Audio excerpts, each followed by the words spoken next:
Ministro do Supremo Tribunal Federal invalida a votação do pacote de medidas de combate à corrupção e presidente da Câmara reage. Comissão de Constituição e Justiça tenta votar a admissibilidade da reforma da Previdência. E esta edição destaca também: deputados e senadores aprovam em comissão mista o orçamento para 2017, elaborado a partir das novas regras da PEC do teto de gastos. Pedido de vista deve adiar para o ano que vem decisão do Conselho de Ética sobre suspensão do mandato do deputado Jean Willis.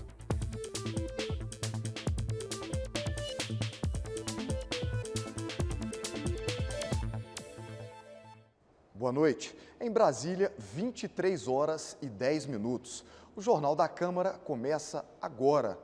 O plenário da Câmara foi surpreendido no início da noite desta quarta-feira por mais uma decisão polêmica vinda do Supremo Tribunal Federal. Quem tem as informações é a repórter Dini Moraes, que fala ao vivo do Salão Verde. Dini, boa noite. Que decisão foi essa? Conta pra gente. Boa noite, Marcelo. Boa noite a todos que nos acompanham agora ao vivo pela TV Câmara. Olha, foi uma decisão de paralisar a tramitação do projeto que ficou conhecido como as 10 medidas contra a corrupção. Essa proposta agora está no Senado, mas ela já foi aprovada aqui pelo plenário da Câmara no final de novembro e foi bastante modificada em relação ao texto original que tinha sido escrito pelo Ministério Público. A decisão judicial de hoje diz que o começo da tramitação foi errado, porque o projeto chegou aqui na Câmara como de iniciativa popular, com apoio de mais de 2 milhões de assinaturas.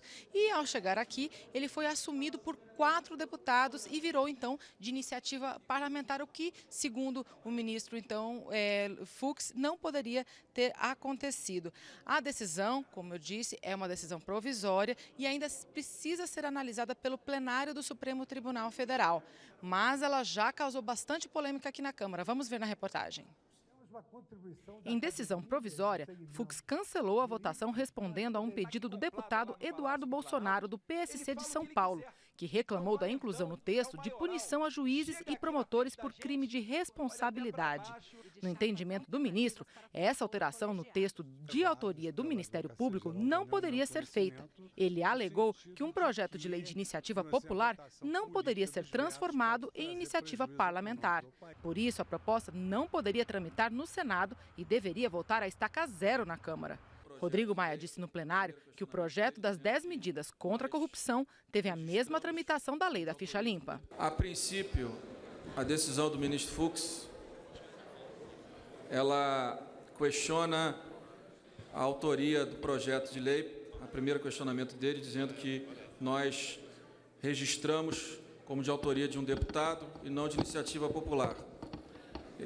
Esse é um dos motivos. E outro, que nós incluímos matéria estranha ao texto, como se nós não pudéssemos emendar a matéria. Isso significa que, se o ministro Fux tiver razão, a lei do ficha limpa, ela também passa a não ter valor, porque ela também foi uma iniciativa popular e foi tratada da mesma forma. Então, se é verdade, se ele tem razão na liminar, significa que a lei do ficha limpa não vale mais a partir dos mesmos argumentos utilizados pelo ministro Fux. A assessoria da Câmara está analisando e infelizmente, me parece uma intromissão indevida do poder judiciário na Câmara dos Deputados. A liminar pedida pelo deputado Eduardo Bolsonaro, ela era diretamente baseada na emenda 4, aquela que trata de um tema que não fazia parte das 10 medidas originais, né? Um tema que foi introduzido, vamos dizer assim, externamente no processo. Em cima disso, eu teria concordância com o ministro, o que é que ele foi muito além disso, né? No momento em que ele diz que todo o rito não está adequado. Claro, um projeto ele pode ser emendado durante a sua tramitação aqui no Congresso Nacional, mas ele não pode ser emendado invadindo a competência de outros poderes, usurpando assim a independência entre os poderes legislativo, judiciário e executivo. Essa matéria proposta, né, na emenda do PDT, ela é de iniciativa do Poder Judiciário e do Procurador-Geral da República. Não cabe, nesse ponto específico, ressalto, a interferência do Congresso Nacional. Também teve votação aqui no plenário da Câmara. O plenário aprovou a medida provisória que reestrutura a empresa Brasil de Comunicação. A EBC, ela é responsável pela TV Brasil, que é a TV pública, pela NBR, que é a TV do governo federal, 7 emissoras de rádio e a Agência Brasil de Notícias na Internet. Ela foi criada em 2008 para ser uma empresa pública de comunicação. No entanto, a medida provisória ela faz algumas mudanças, 2 mudanças em especial, e elas eram bastante polêmicas. Vamos ver o começo da discussão na reportagem. A MP cria o Comitê Editorial e de Programação, que vai substituir o Conselho Curador, órgão extinto que contava com 22 representantes da sociedade civil e do governo. O comitê, ao contrário do Conselho, não terá nenhuma função administrativa. A medida provisória foi aprovada. O presidente da República comete um engano. Deveria acabar com isso. Foi criado no governo passado, virou um cabide de emprego e nós precisaríamos enxugar. A hora que nós estamos falando de fazer economia, inclusive com a aposentadoria, manter uma empresa dessa é um crime. Isso é um cabide de emprego, nós precisamos acabar com isso, não serve para nada para esse país, nós precisamos estar acabando com isso. Infelizmente, como não fez, pelo menos a medida provisória diminui o tamanho desse monstrengo que foi criado nesse país. Tem alguns aqui no plenário que preferiam que só existisse a Globo e as 6 irmãs, né? Que não existisse empresa pública de comunicação, nem estatal. Aliás, eles não seguem nem o exemplo da Inglaterra e da França. E o governo demonstrou seu autoritarismo demitindo o Ricardo Mello, o presidente da EBC, imediatamente. Eles querem nomear pela Casa Civil e não num conselho amplo em que entra, aí sim, a sociedade civil. A medida provisória também muda regras relacionadas à presidência da EBC, permitindo que o presidente da República possa demitir o presidente da EBC a qualquer momento, o que não podia acontecer antes. Antes era somente o Conselho Curador que poderia afastá-lo antes do fim do mandato de 4 anos. Isso já deu, inclusive, uma polêmica judicial este ano, quando Michel Temer assumiu a presidência da República e ele trocou a presidência da EBC. Bom, todas as tentativas de alteração na medida provisória, foram 6 tentativas de partidos para se fazer algumas mudanças no texto, elas foram derrotadas e o texto que vai agora à análise do Senado é o mesmo texto que foi aprovado, então, pela Comissão Especial de Deputados e Senadores. E é um pouquinho diferente, inclusive, da medida provisória que foi enviada pelo governo. Vale a gente ressaltar, Marcelo, que o andamento do plenário aqui no dia de hoje, ele dependeu muito das negociações entre os líderes partidários com o que estava acontecendo lá na Comissão de Constituição e Justiça, a CCJ, onde está sendo discutida a admissibilidade, ou seja, se a proposta de reforma da Previdência vai ser aceita aqui na Câmara ou não, se ela vai ter a tramitação aceita aqui ou não. Esses detalhes, inclusive, a gente vai ver daqui a pouco com o nosso colega, o Thiago Ramos. É com você, Thiago. É com você, Marcelo. Tá ótimo, Dini. Obrigado. A Comissão de Constituição e Justiça da Câmara se reuniu hoje mais uma vez para discutir a admissibilidade da reforma da Previdência. Há um acordo entre os partidos para que, após a aprovação, o debate sobre o tema seja retomado só no ano que vem. A reunião desta quarta-feira foi marcada mais uma vez pela obstrução das legendas de oposição. De um lado, a proposta do governo, de outro, o chamado kit obstrução. A minoria entra em obstrução, senhor presidente. A rede de obstrução.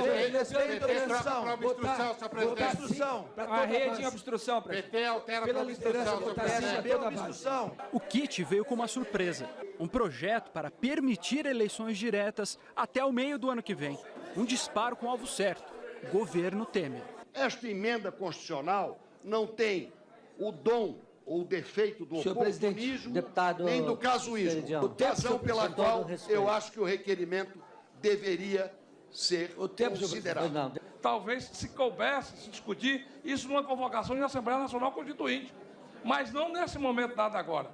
Porque ela não tem serventia nenhum, nem para o debate político da Casa, e nem serventia nenhum para ajudar o Brasil a sair da crise. A ideia de debater a proposta foi derrotada. A disputa política se dá de diferentes maneiras. Ficar testando a força do governo a toda hora é uma delas. Isso é normal. Exceção é quando as diferentes partes conseguem chegar a um acordo que beneficia a todos. E foi isso que aconteceu nesta quarta-feira. O governo garantiu que o próximo passo da reforma da Previdência vai ser só em fevereiro do ano que vem. A oposição retirou o kit que dificultava as votações. Esse acordo é bom para nós, para a gente poder ganhar tempo e armar estratégias para a gente poder derrotar esse golpe contra os trabalhadores brasileiros. É um entendimento importante que temos para a comissão nesse momento, para que a gente possa dar uma celeridade e irmos votar a LDO, que talvez seja um dos atos finais desse ano da legislatura. E nós vamos direto ao corredor das comissões conversar com o repórter Tiago Ramos, que acompanha os debates e tem mais informações. Tiago, boa noite. Será que os deputados chegam hoje ainda a uma decisão?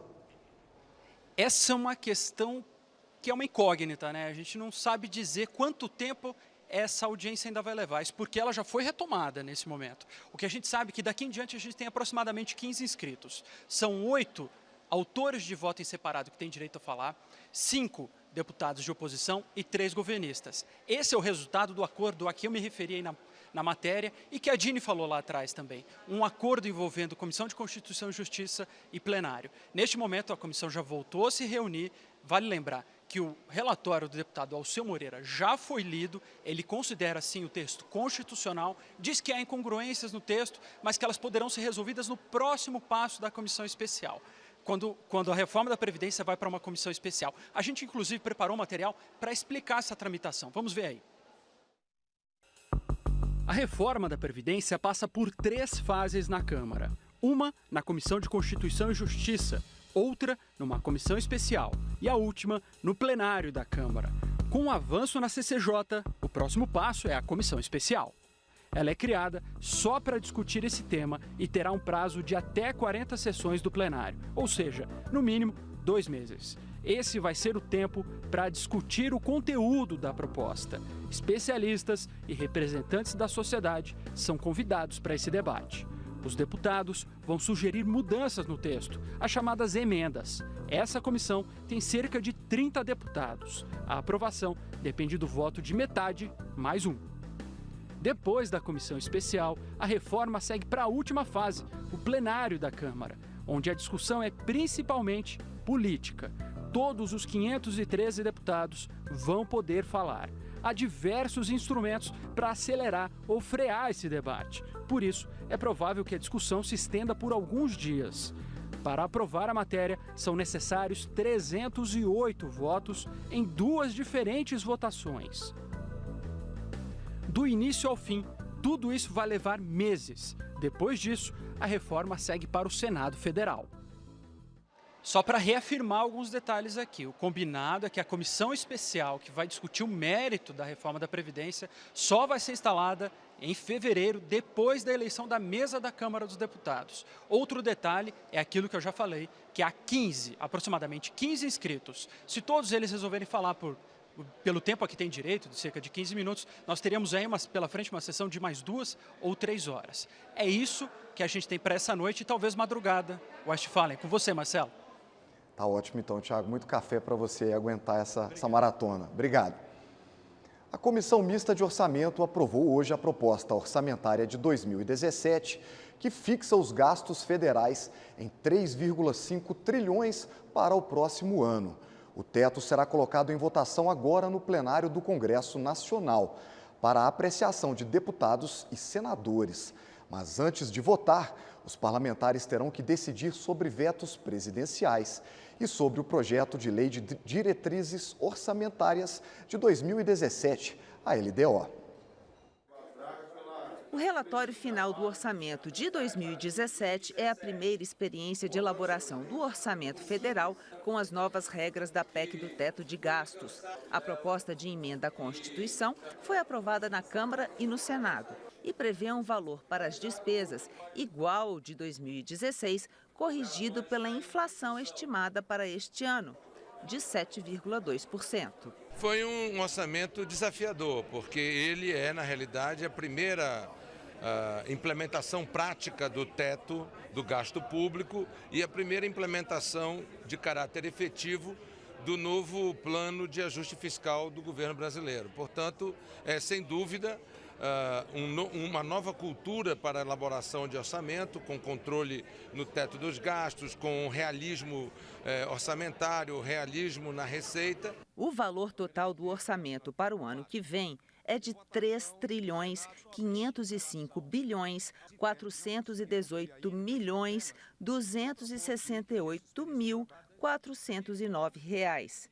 E esse total fica dividido assim: 1.722 bilhões de reais, portanto, 50%, refinanciamento da dívida pública e pagamento de juros.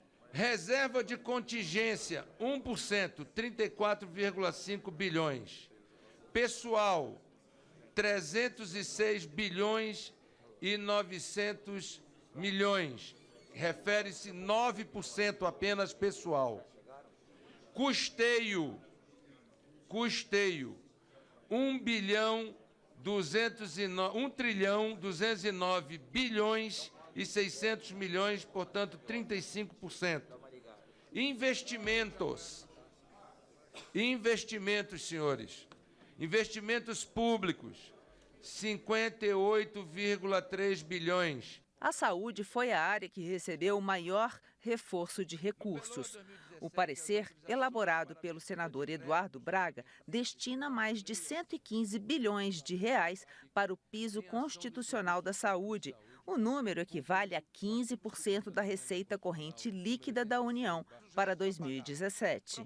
Isso é uma demonstração inequívoca de que, ao contrário do que alguns tentam passar, o piso para a saúde sofreu foi uma antecipação e um incremento que acabou se transformando num incremento de 10 bilhões de reais para a saúde pública no ano de 2017. A Comissão Mista de Orçamento, esse ano, ela teve uma tratativa e um comportamento exemplar, né? Tudo baseado nos acordos, na discussão anterior.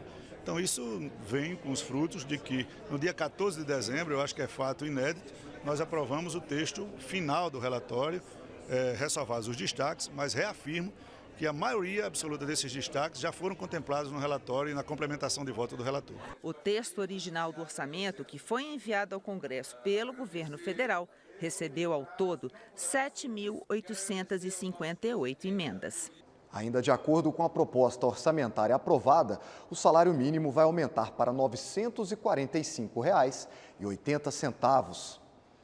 O deputado Ricardo Izar defendeu hoje no Conselho de Ética e também no plenário a suspensão do mandato do deputado Jean Willis por 4 meses. Izar é o relator de uma representação contra Willis, acusado de ter cuspido no deputado Jair Bolsonaro durante a votação do impeachment. Na votação do impeachment na Câmara, o deputado Jean Willis cuspiu no deputado Jair Bolsonaro.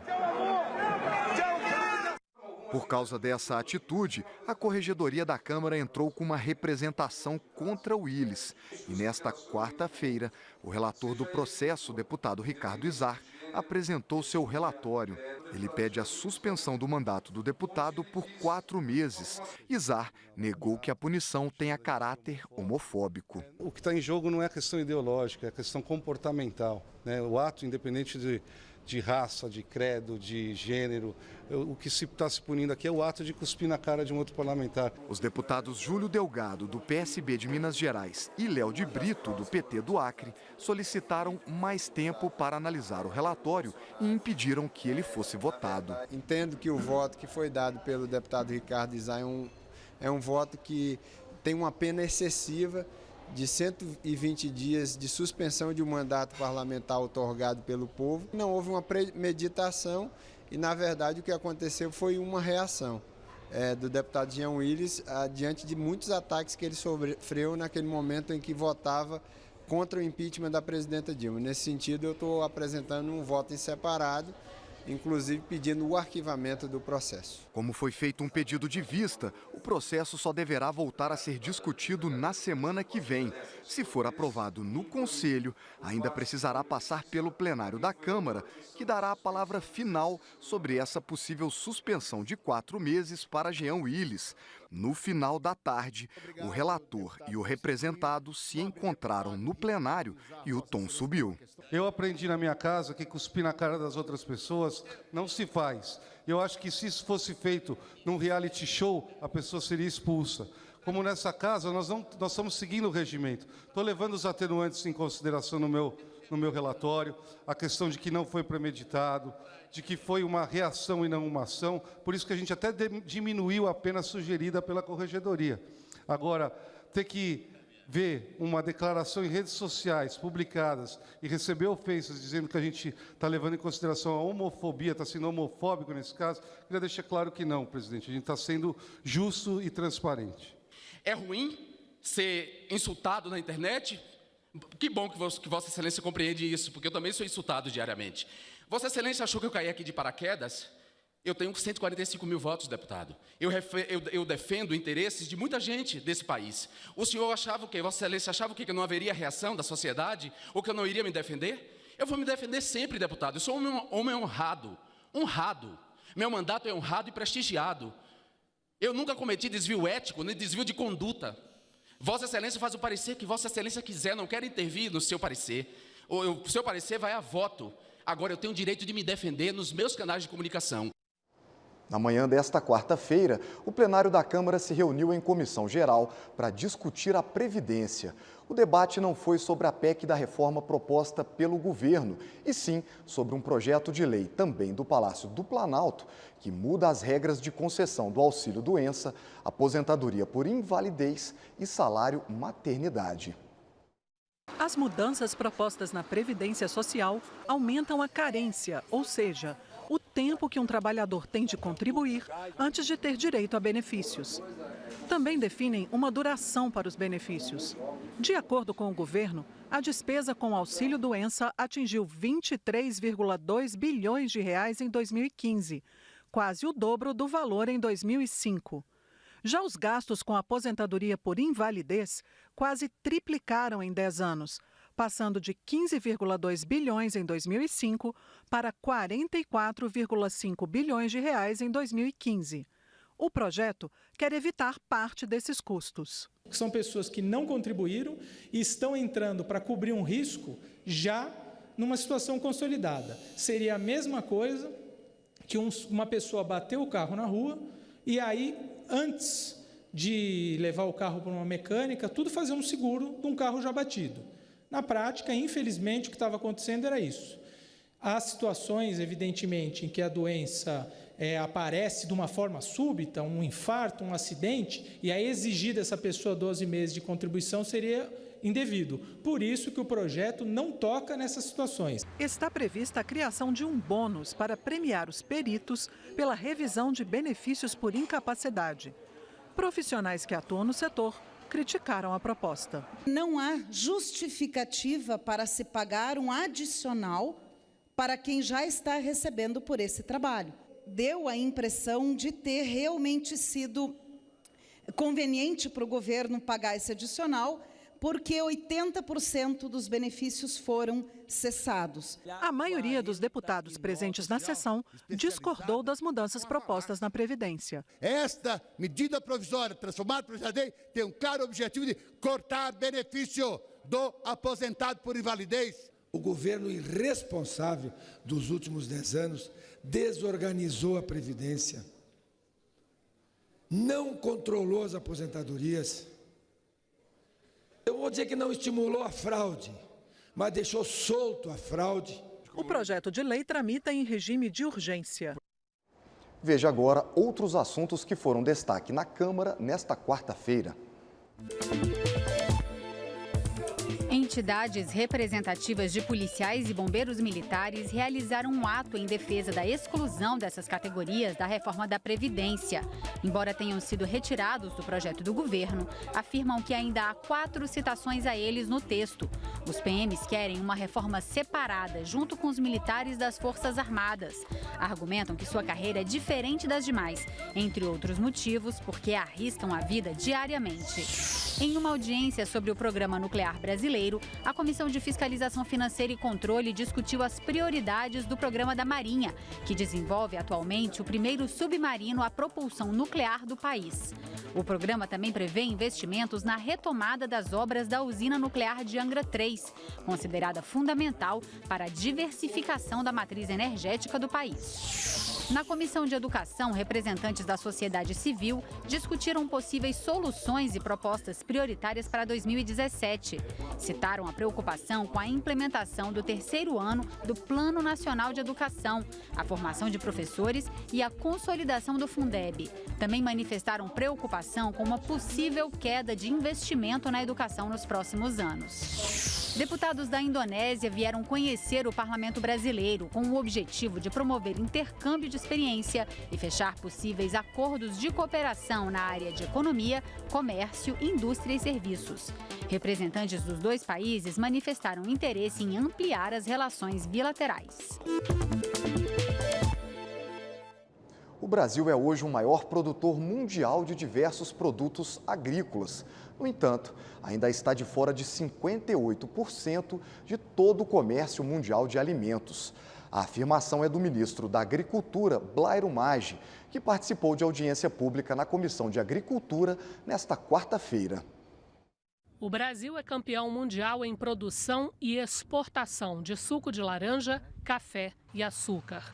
O segundo maior produtor de soja em grãos e carne bovina e o terceiro maior produtor de carne de frango.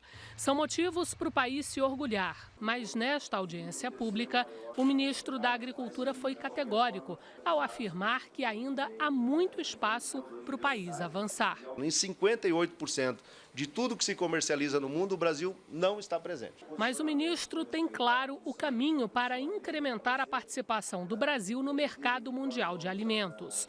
Começar aumentando a produção. O Ministério da Agricultura fez um desafio à sociedade agrícola brasileira, a todos nós produtores, é o seguinte: nossa meta é chegar em 10% daqui a 5 anos desse mercado mundial.